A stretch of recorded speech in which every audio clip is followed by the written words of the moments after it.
Nu ser vi, at vores film er færdig, og vi vil gerne se den, så vi lukker vinduet ned.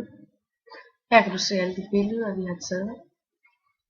Vi går op i Preview Movies, som er tv-skærmen, for at se filmen. Trykker play, og så kan man så se, hvordan det bevæger sig. Hvis du har lyst til at ændre i udtrykket, prøver vi at lukke vinduet ned. Der er 24 frames per sekund. Hvis du gerne vil sætte tempoet ned, kan du eventuelt lave flere billeder per frame. Det kan du gøre ved at markere et stykke. Tryk shift, så er det markeret.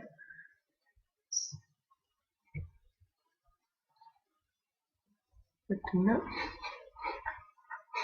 og hold op.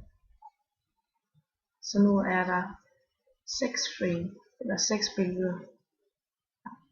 Et billede på 6 frames. Vi prøver at se filmen igen. Trykker Preview Movie og trykker Play. Og se. Ja, hvad der var på. Det kan du prøve på forskellige måder. Du kan også vælge at bytte billederne rundt. Prøv dig frem. Nu er vores film færdig.